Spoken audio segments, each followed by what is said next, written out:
My friend, we meet together for one purpose only, to come into the recognition of the presence that has always been with us, not to gain something new, not to add anything to our spiritual stature, but simply to awaken to what has been true from the beginning. The great error of the human experience is the belief that we are separated from God, and therefore must search, must strive, must seek in order to find Him. For thousands of years, men and women have wandered from teacher to teacher, from religion to religion, from book to book, all with the sincere hope that somewhere, somehow, God will be discovered. And yet, all the while, the very presence they seek has been resting within their own being, quietly, peacefully, patiently awaiting recognition. You see, the spiritual journey is not a journey toward God. If it were, we would be forever traveling, forever yearning, forever reaching for something always just beyond our grasp. But the truth, which has been proclaimed by the great mystics of every age, is that God is closer than breathing, nearer than hands and feet, and that the search for God ends not in finding Him, but in realizing that we were never separate in the first place.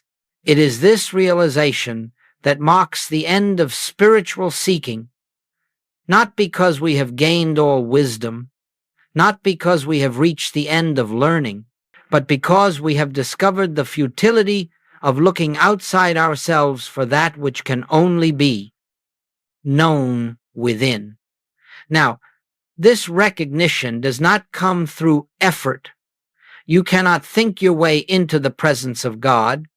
You cannot struggle your way into harmony, nor can you petition an external deity to come down and fill your life with grace.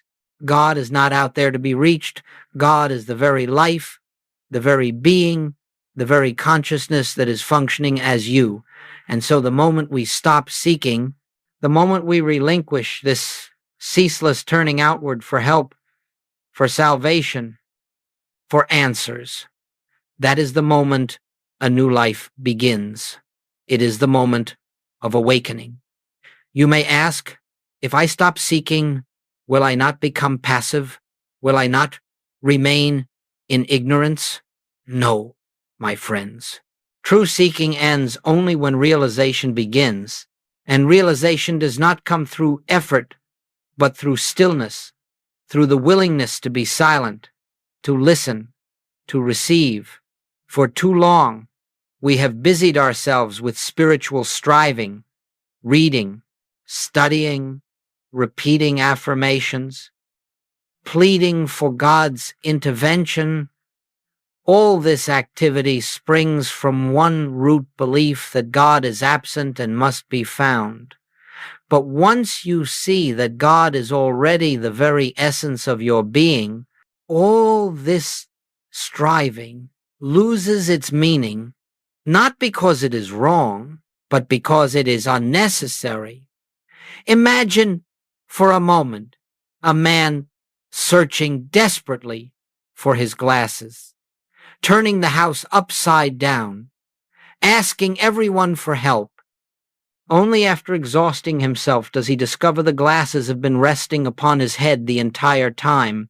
His seeking was sincere, even earnest, but it was founded upon a false assumption. So too with the spiritual search. When we begin to understand that the kingdom of God is within us, within our own consciousness, then the desire to beg or to seek collapses. What remains is a quiet expectancy, a gentle turning inward, and a willingness to let the presence reveal itself. There is a profound peace that comes when we stop searching for God as though He were lost. There is a deep rest that flows into our being when we realize that the entire spiritual journey is not a journey at all, but an unveiling. God is not to be attained, but to be recognized. This is the purpose of our coming together now, not to acquire anything new, not to accumulate spiritual truths as though they were objects, but to enter a state of receptivity in which the truth may reveal itself to us.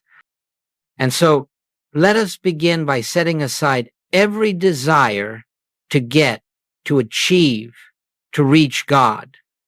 Let us, for this hour, rest in the assurance that the presence we seek is already here.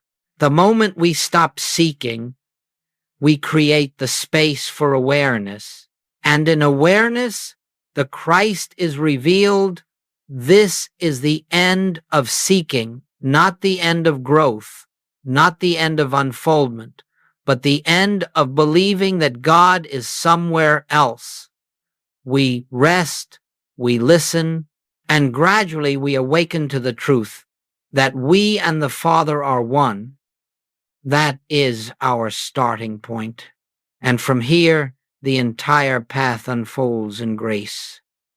My friends, as we continue in this contemplation, let us look together at the central misunderstanding that has burdened humanity for centuries. The belief that God exists somewhere outside of ourselves, to be approached, petitioned, or persuaded.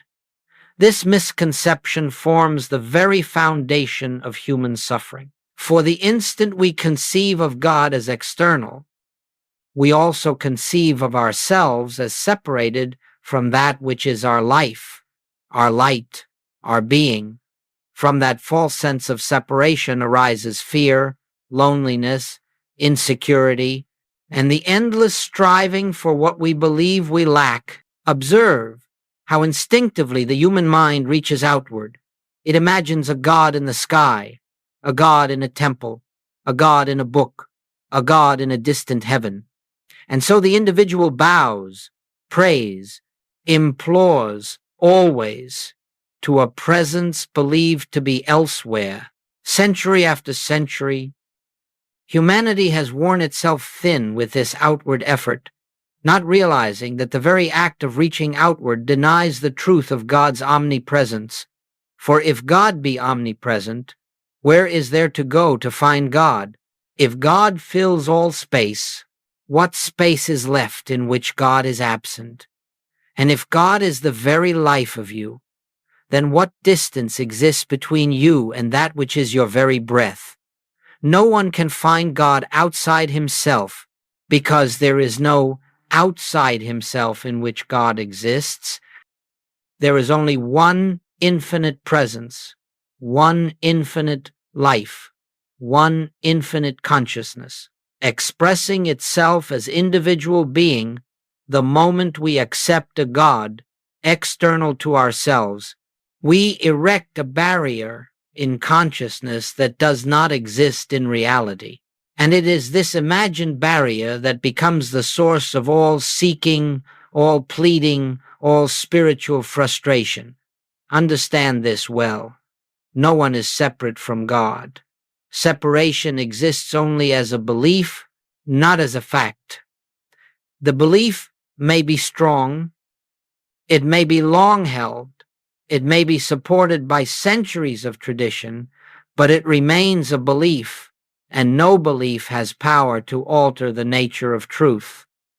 The truth is that God expresses itself as your very being. The life you are living is not a life apart from God. It is God appearing as individual life. The consciousness you call mine is, in its essence, the consciousness of the One. When you look out upon this world, it is the infinite eye that sees. When you breathe, it is the breath of the Spirit. When you live, it is the activity of God expressing as your existence. But the moment we imagine a God apart from us, we begin to fear.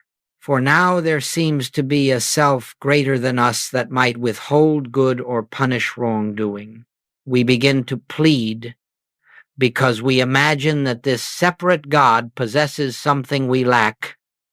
We begin to struggle convinced that spiritual attainment depends on reaching a distant divinity. All of this arises from one mistaken notion: God is elsewhere. Let us now examine the effect this belief has on prayer. When you believe God is outside, prayer becomes petition. It becomes, God give me, God help me, God come to me. But who is this God to whom you pray? If he is external, then you are separate, and if you are separate, you are incomplete, and if you are incomplete, then no amount of prayer will convince an external power to complete you. But when you begin to perceive that God is the very substance of your being, prayer changes. It ceases to be an act of reaching and becomes an act of resting. You are no longer asking something to enter your life. You are recognizing the presence that has never left. You no longer fear what life may bring. Because you realize life is the activity of God, you no longer search for answers outside, for the answer is within your own consciousness, revealed in quietness. The great barrier between you and God has never existed in truth. It exists only in belief. Remove the belief, and the presence stands revealed. It is like a man who stands before the ocean and believes he is separate from its depth. He fills a cup with water and calls that cup me, and the ocean God. He prays to the ocean to fill the cup, to protect it, to sustain it.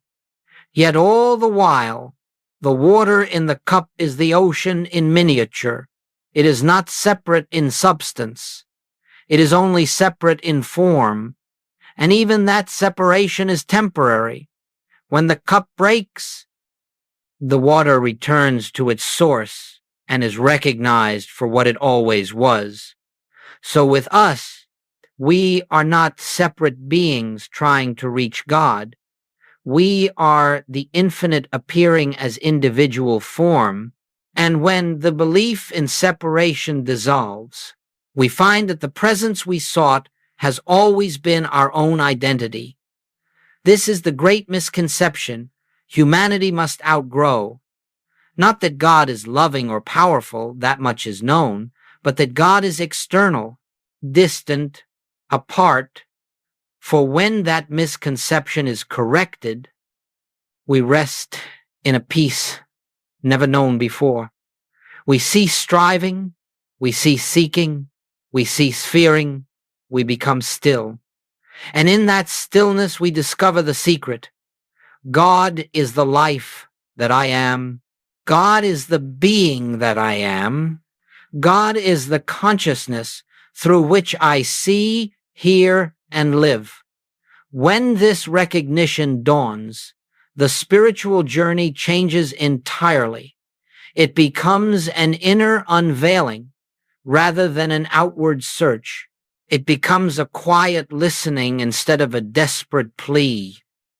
It becomes a surrender to what already is. And this, my friends, is the first great step toward living as the Christ within. Let us now turn our attention to a subject that lies at the very heart of the spiritual life. The nature of the Christ. Unless we understand this rightly, all further unfoldment becomes clouded, because every error in metaphysics, every confusion in our spiritual practice arises from a mistaken concept of the Christ. When we hear the word Christ, the human mind immediately runs to a person, Jesus. And while Jesus embodied the Christ with such purity that he became the living demonstration of it, the Christ itself is not confined to him. The Christ is not a person. The Christ is not a man. The Christ is not an historical figure. The Christ is a spiritual presence, a divine reality, a universal sonship that is the true identity of every individual on earth. Just as sunlight shines through a window without becoming the window, the Christ shines through the individual without becoming confined to that individual form. Jesus realized this perfectly.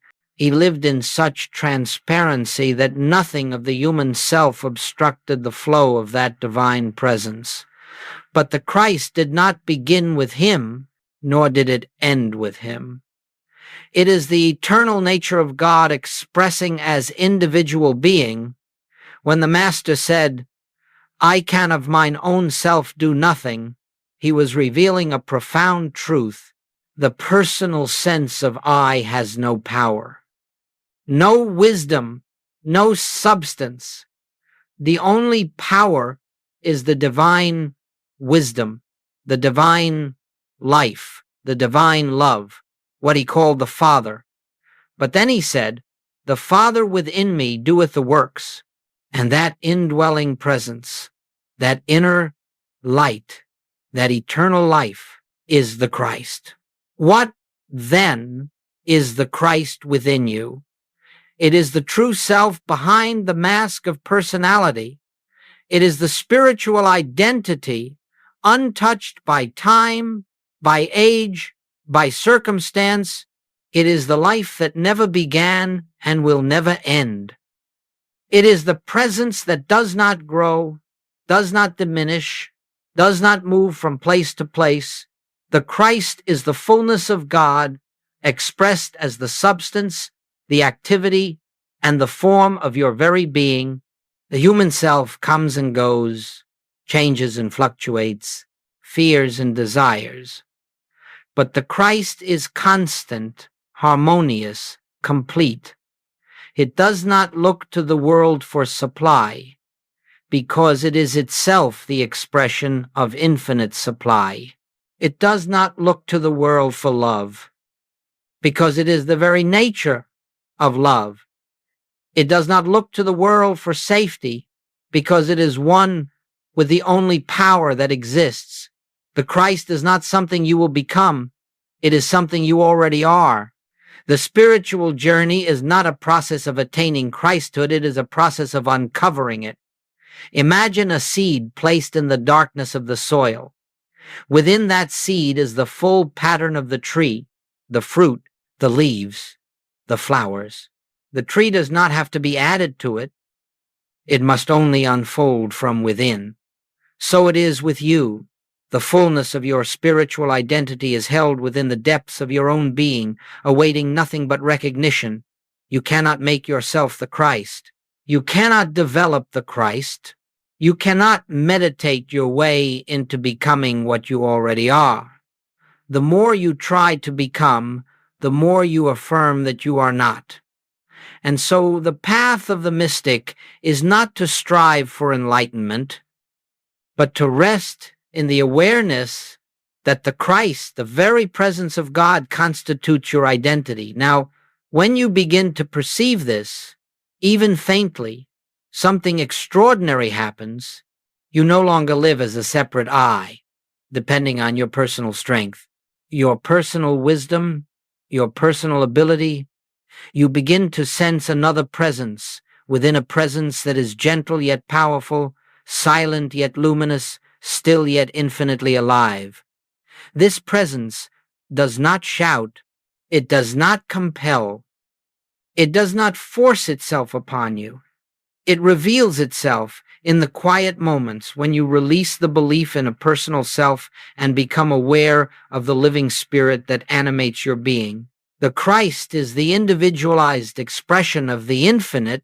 It is God as you, not the human you, not the physical you, not the psychological you, but the spiritual essence that is your true selfhood.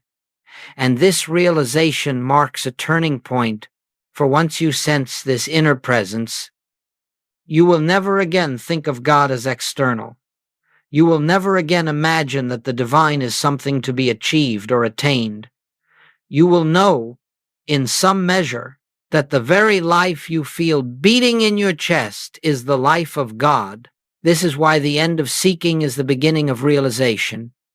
For as long as we seek outwardly, we overlook the treasure within. But the moment we turn inward, the veil begins to lift, and the Christ, the living presence, makes itself known.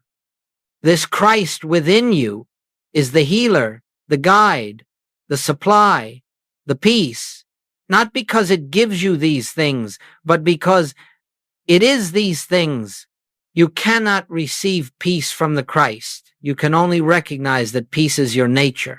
You cannot receive guidance from the Christ. You can only awaken to the fact that infinite intelligence is the mind through which you function. This is the revelation that transforms the entire spiritual path. Not a new belief, not a new practice, not a new philosophy, but the recognition that the life you have called me is and always has been the life of God expressing itself as individual being. And so, as we move forward, remember, we are not here to become spiritual beings. We are here to recognize that we already are. We are not here to rise to Christ consciousness. We are here to realize that the Christ is the very fabric of our consciousness now. Thus begins the inner unfolding.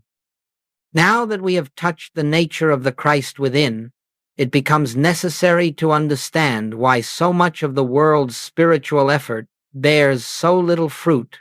For though humanity is sincere in its longing for God, the approach taken is often contrary to the very nature of spiritual awakening. Seeking fails, my friends, because seeking is based upon the assumption of lack, and consciousness, the creative medium through which all experience unfolds, can only reveal what is entertained within it. If you seek God as though God were absent, the very act of seeking is a declaration of separation, and what you accept as true in your consciousness becomes the law unto your experience. This is why the Master said, "Resist, not evil." He was not instructing passivity or moral indifference. He was revealing a spiritual law. Resistance strengthens that which you resist. Just as seeking reinforces that which you believe you lack, seeking God is, in effect, resisting the truth that God is already the substance of your being. No one can find God through effort. No one can reach God through striving. The more you strain to touch infinity, the more you confirm your belief in finitude. We must come to understand that God is not a prize to be gained, nor a distant power to be captivated by human desire. God is omnipresence. If there were any place where God is not, even for a moment, God would not be infinite. And if God is infinite, then God must be the very essence of your own being. Seeking fails because it attempts to travel from where you are to where you already are. It attempts to bring God to a place where God already is. It attempts to attain a presence that was never absent, but the human mind cannot grasp this, because the human mind is conditioned to believe in cause and effect, in movement, in effort, in acquisition. It imagines that spiritual attainment must follow the same pattern as material attainment. But spiritual realization is not the result of human endeavor. It is the fruit of spiritual receptivity. And spiritual receptivity is born of non-resistance. Non-resistance does not mean apathy or indifference. It means the cessation of struggle, the quiet, surrendered recognition that the infinite cannot be approached through personal will. It means letting go of the belief that we must bring God into our experience through mental effort, emotional intensity, or spiritual technique. When we surrender the urge to get, to reach, to make something happen, we create the inner atmosphere in which the presence reveals itself. This is why the mystic sits in silence, not to achieve something, not to accumulate spiritual merit, not even to improve his condition, but simply to be still, in stillness, The personal sense of I relaxes, and the true I, the Christ, comes forward. In stillness, the mind becomes a transparent instrument through which spiritual intuition may flow. Seeking fails because it is noisy, it is restless, it is anxious. It is an activity of the mind insisting that it must do something to realize God. But God is not realized through the activity of the mind. God is realized through the silence behind the mind. Let me say this as gently and clearly as possible. You cannot bring God into your experience. You can only remove the mental resistance that obscures the God that is already present. Imagine the ocean. If you thrash about in the water, attempting to capture its calmness, you disturb its stillness. But if you become quiet, the waters settle of their own nature. So it is with the presence of God. The more we strive, the more we agitate the inner waters of consciousness. The more we resist, the more turbulent the mind becomes. But when we stop trying to achieve, the waters clear and the reflection of the infinite becomes visible. Seeking reinforces separation. Non-resistance reveals unity. Once this principle is understood, we no longer attempt to pray ourselves into harmony. We no longer attempt to affirm ourselves into abundance. We no longer attempt to meditate ourselves into illumination. Instead, we rest in the assurance that harmony, abundance, and illumination are inherent in the presence that indwells us. This is not a passive state. It is a profoundly alert, receptive stillness, a listening attitude. In this non-resistant openness, the presence moves of its own accord. It reveals itself, unfolds, expresses, performs that which we could never accomplish through personal effort. This is why spiritual realization often dawns not in moments of intense effort, but in moments of surrender, not in striving, but in yielding, not in seeking, but in resting. For the presence of God is not something to be found, it is something to be unveiled. And the unveiling takes place only when the mind ceases its attempts to manipulate, control, or attain. When the impulse to seek subsides, a new life begins, the life of receptivity, the life of inner stillness, the life of awareness. This is the doorway through which the Christ shines forth. Let us now turn to what is perhaps the most sacred aspect of our work, the silence. For in the silence, God is known, not as a concept, not as a belief, not as a hope or an idea, but as the living presence, the very life that animates our being throughout the ages. Seekers have filled their lives with prayer, with ritual, with study, with affirmation, believing that these activities would bring them closer to God. But only a few discovered that God is not found in words, nor in the repetition of phrases, nor in the accumulation of spiritual knowledge. God is found in the stillness behind all of these. The silence is not the absence of sound. It is the absence of mental noise, the quieting of the personal self with all its desires, fears, and efforts to control life. It is the stilling of that inner restlessness that insists it must find God, reach God, or convince God to act. In the silence, we discover something astonishing. God is not waiting to be found. God is waiting to be acknowledged. There is nothing for us to do but to be still, to let the personal mind loosen its grasp, to rest from the ceaseless activity of thinking, desiring, striving, to release the belief that the mind must achieve something in the silence.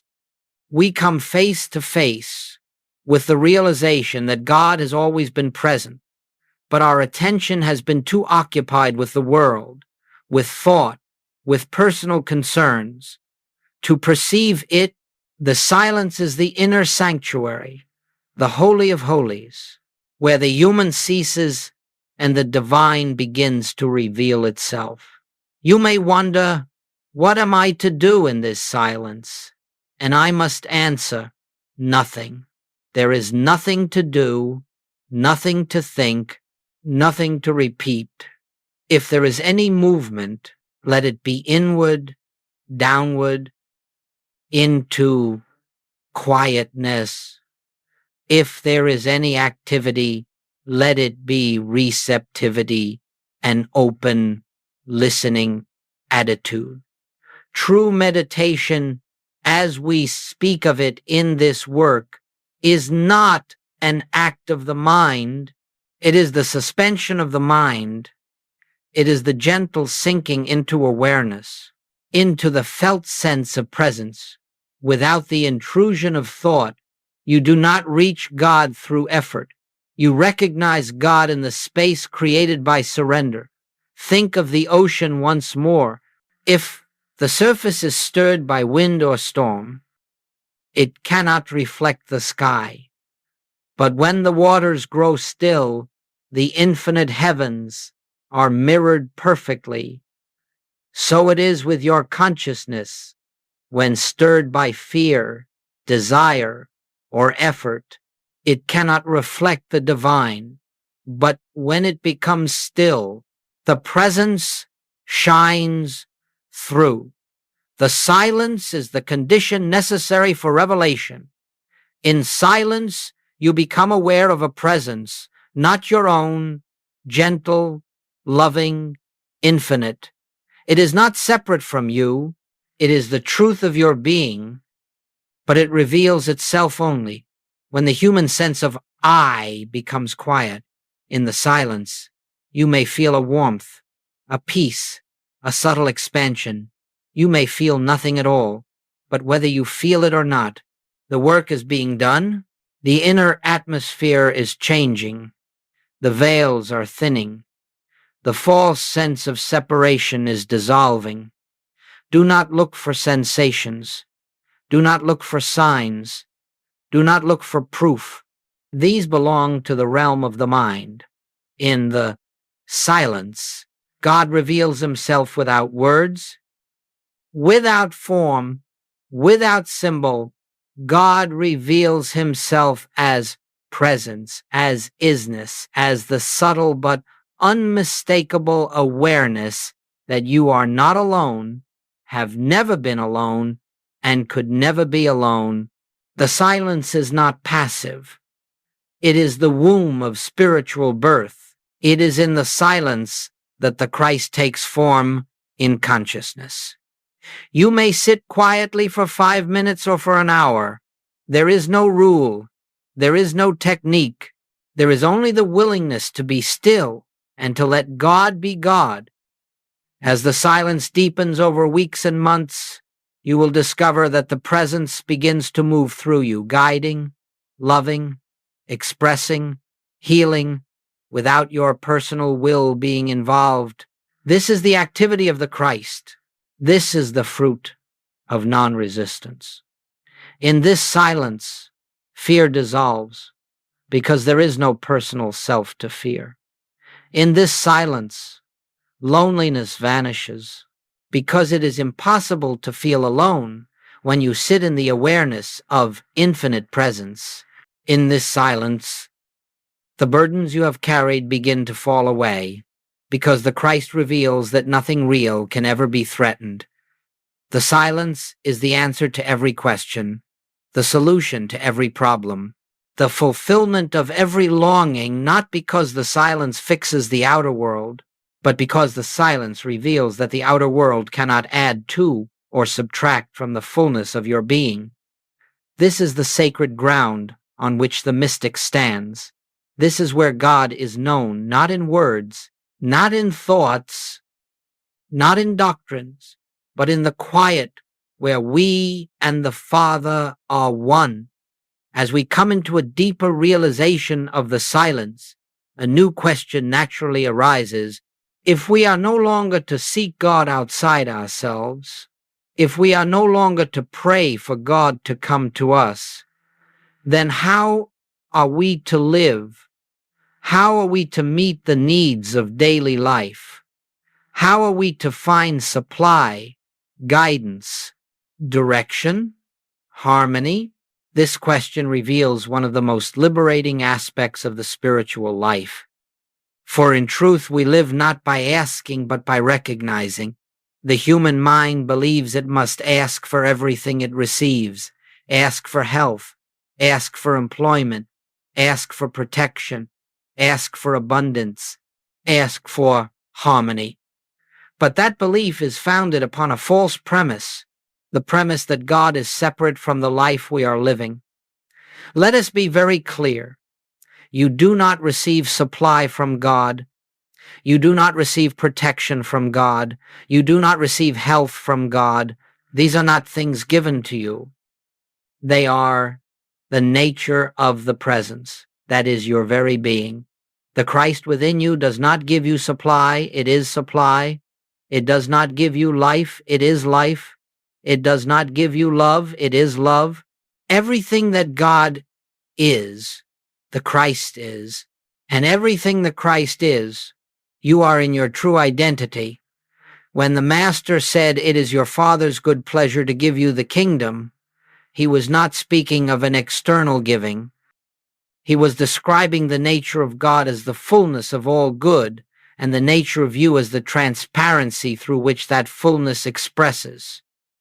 This means that supply is never something you must seek.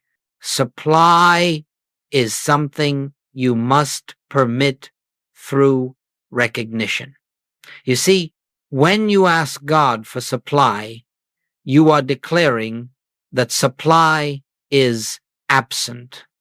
You are identifying yourself with lack and then turning to a power outside yourself to remove the lack in that very moment. You deny the omnipresence of God. But when you understand that supply is the activity of God expressing itself as your life, you cease asking. You cease pleading. You cease hoping for God to intervene. Instead, you rest in the realization that the fullness of divine abundance is already present, awaiting only your recognition. You do not ask, it unfolds. You do not demand, it reveals. You do not struggle, it expresses. Let us consider the lilies of the field. They toil not, neither do they spin. They do not ask God to grow them. They do not pray for sunlight nor bargain for water. Their supply is included in their being, and so is yours. To live without asking is not arrogance, it is the highest humility, for it is the surrender of the personal sense of self, the recognition that I of mine own self can do nothing, and the quiet knowing that God, as the very essence of your being, is forever doing all that needs to be done.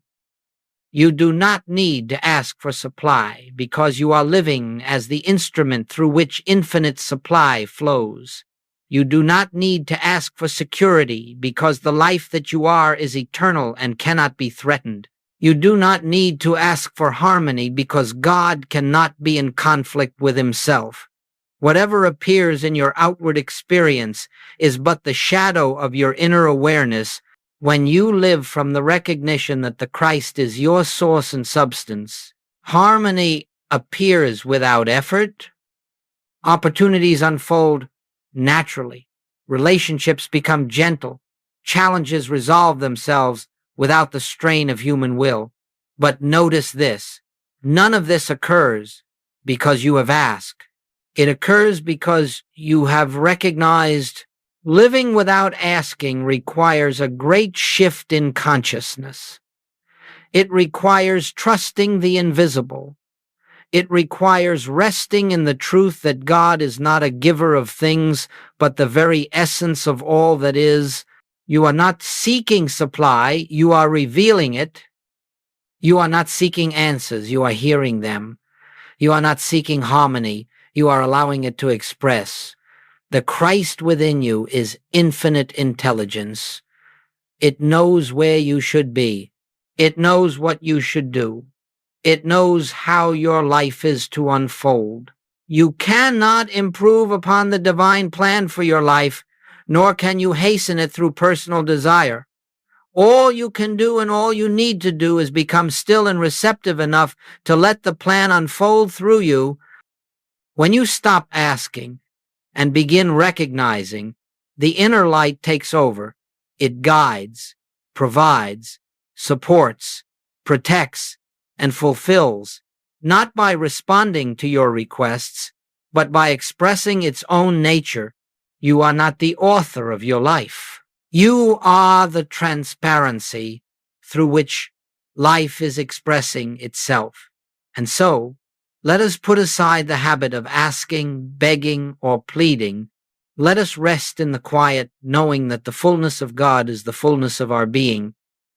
As we live from this realization, we enter a state of effortless harmony, the state the Hebrews called manna, the state Jesus called the kingdom, the state we in this work call simply grace. Grace needs no asking. Grace needs only recognition. As our understanding deepens, something subtle yet profound begins to take place within our consciousness. We discover that life is no longer lived from the standpoint of a personal self striving to achieve, to attain, to control. Instead, life becomes an unfoldment, a revealing of that which has always been present but unnoticed. This shift marks the beginning of impersonal living. Now, do not misunderstand that word impersonal. It does not mean coldness. It does not mean disinterest or detachment from human affection. In fact, impersonal living is the only way to experience genuine love, genuine compassion, genuine unity, for as long as we live from the personal sense of I, our relationships, our decisions, our reactions are all governed by fear, by desire, by self-preservation. But when the personal sense begins to dissolve, and we recognize that the Christ is our identity, we find qualities expressing through us that are not of our own making: patience, gentleness, harmony, wisdom. We find that we respond to life in ways we could never have planned, never have rehearsed, never have forced into being. The personal self is always concerned with its own advancement, its own comfort, its own safety, its own importance. It seeks praise, fears, criticism, desires, recognition. It worries about tomorrow and regrets yesterday. It looks out upon the world and sees others. People to fear, people to please, people to resist, people to conquer, people to gain advantage over. But the Christ knows nothing of this. When you begin to live as the Christ, you see no other. You see only the One, appearing in infinite form. And in that recognition, fear dies, condemnation dies, competition dies. The whole burden of maintaining a personal self falls away. This is the beginning of freedom. The shift into impersonal living occurs quietly.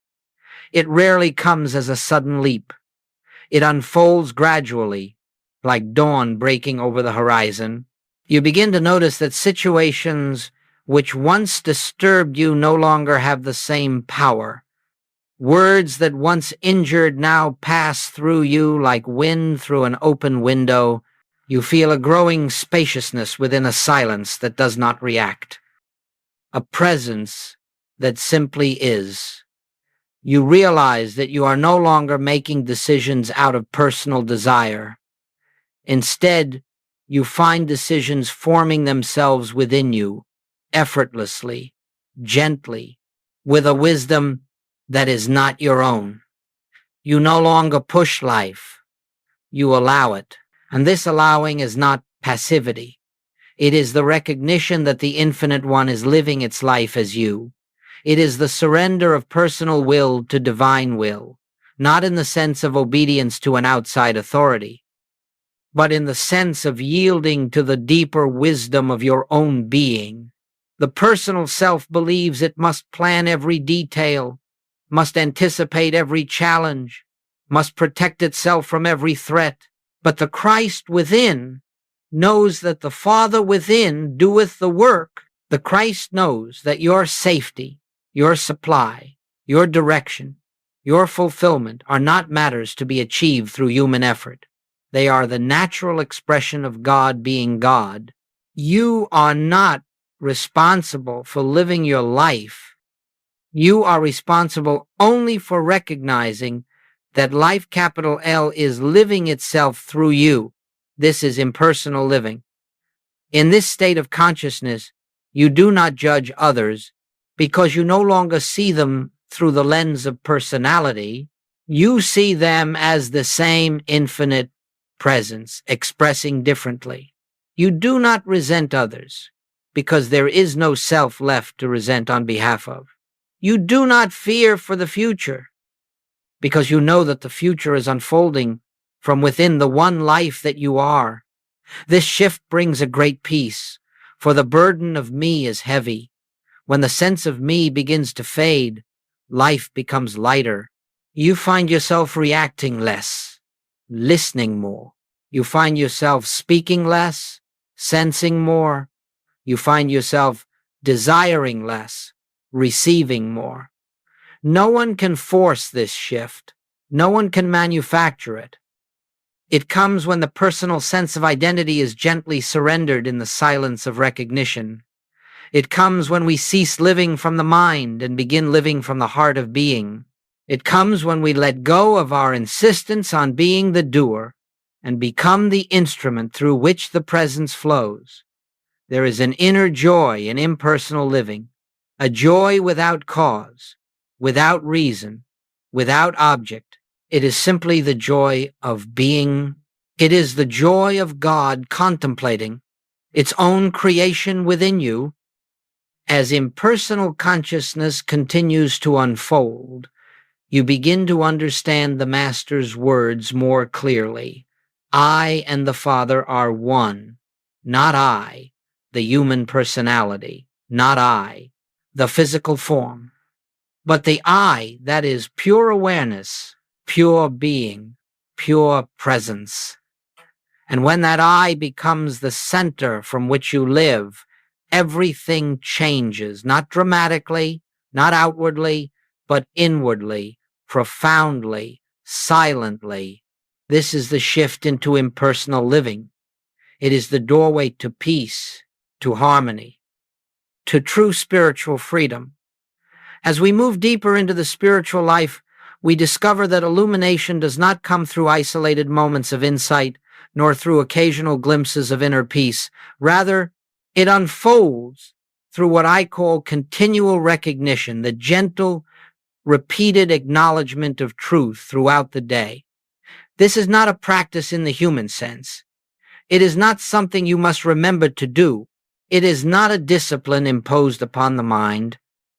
It is the natural turning of consciousness toward its source. Continual recognition means that in every circumstance, you quietly acknowledge the presence, not outwardly, not verbally, but inwardly, silently, as an ever-present background awareness. You do not say, God, come into this situation. Instead, you rest in the realization, God is already here. You do not ask, Father, guide me. Instead, you acknowledge the Father within is already guiding.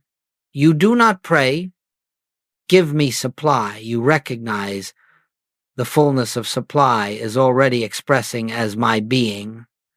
Continual recognition is not seeking, it is remembering. Remembering what is true. Remembering what is present. Remembering what is already functioning at the center of your being. It is like lifting a veil again and again. Every time the mind attempts to reassert its old habits of fear, desire, or control, there is no struggle in this lifting, no effort, only a gentle turning inward, like a flower turning toward the sunlight. In continual recognition, you are not trying to change anything. You are not trying to improve yourself. You are not trying to bring more of God into your experience. You are simply recognizing that God is the only presence, the only power, the only life there is. You are recognizing that the Christ is your identity. You are recognizing that the world of appearances has no power of its own. You are recognizing that harmony is the nature of being, whether visible or invisible. This recognition becomes the atmosphere in which you live. You may be walking, working, resting, speaking with a friend, performing some simple duty, yet underneath it all, there is a quiet awareness. I live not by my own life, but by the life that is God. I act not by personal power, but by the presence that moves in me. I am not separate from the infinite. I am the transparency through which it shines. This recognition is continual, not because you force it to be, but because it becomes your natural way of seeing. You begin to notice that the fear which once rose instantly now slows, pauses, fades, for it cannot stand before this recognition. You notice that anger dissolves before it fully forms, because there is no personal self left to defend. You notice that confusion gives way to clarity without effort, because the inner light is always present, always shining. Continual recognition is not an activity of the mind, it is a state of consciousness. It is living from an inner center that does not fluctuate with circumstances. It is dwelling in a presence that does not come and go. It is abiding in the truth that God is the reality of all being. As this recognition becomes more constant, you will find that your outer life grows simpler, gentler, quieter, not because you have changed the outer world, but because you no longer interpret it through the lens of separation. You see everything, every person, every event, every appearance through the transparency of divine presence. A man may speak harshly to you, yet you feel no sting, for you recognize that the Christ is the true identity behind the appearance. A challenge may arise, yet you do not tense, for you recognize that the infinite is unfolding the solution even before the human mind can conceive it. A need may appear, yet you do not panic, for you recognize that supply is the expression of the very presence you are acknowledging. Continual recognition transforms experience, not by changing the world, but by revealing the world in its true light. It removes the sense of separation. It ends the illusion of personal struggle. It opens the way for grace to flow without obstruction. Continual recognition is the bridge from impersonal living into spiritual union. It is the state in which the presence becomes tangible, real, near, not as an external deity, but as your very self. And as this recognition becomes steady and natural, you begin to understand what the mystics meant when they said, "In all thy ways acknowledge him," not as an act of will, but as the spontaneous awareness that there is only one, and that one is ever present, ever unfolding, ever complete. This is the way of continual recognition. This is the atmosphere in which the Christ lives. And this is the doorway through which you enter the peace that passeth understanding. And now, as we come to the close of this time together, let us rest in the awareness of all that has been revealed, not as new ideas, not as doctrines, not as concepts to be remembered or repeated, but as the gentle rediscovery of what has always been true. You are not a seeker on a journey toward God. You are the place where God is expressing himself as individual being. You are not a human mind striving for enlightenment. You are the light itself, temporarily hidden by the belief in separation. You are not a soul in need of rescue. You are the divine in unfoldment, infinite in nature, eternal in essence. When the Master said, "Ye are the light of the world," he was not speaking poetically. He was describing the truth of your identity, the Christ, the divine Son, the infinite presence. The very life of God lives as you, breathes as you, expresses as you. There is nothing to become. There is only something to recognize. Living from the Christ identity means living without fear, because you know that the eternal cannot be threatened. It means living without striving, because you know that the infinite needs no help in expressing itself. It means living without judgment, because you recognize the One appearing in many forms. It means living without lack, because the fullness of God is the substance of your being. This life of the Christ is not achieved. It is not earned. It is not the result of effort or discipline. It is revealed as the personal sense fades, as the mind grows quiet, as the heart becomes receptive. You do not live the Christ life by trying to be spiritual. You live it by yielding to the presence that is already within you. You live it by remembering that God is the only life there is. You live it by resting in the silence where the Father and the Son are one.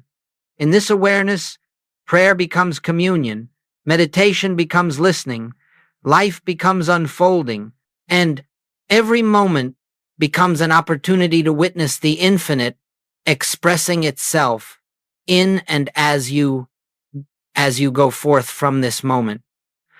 You do not carry a teaching with you. You carry an awareness. You carry the quiet certainty that you are never alone, never separate, never outside the embrace of the infinite. You carry the recognition that the presence within you is the same presence that sustained the saints, the mystics, the prophets, the same presence that animated Jesus, the same presence that breathes the universe into being. And so, let us rest now, not in thought, not in effort, but in the simple, sacred knowing, I and the Father are one. The Christ is my true identity. God is living its life as me. This is the end of seeking. This is the beginning of being. This is the silence in which all things are fulfilled. And in that silence, we meet not as separate beings, but as the one life recognizing itself.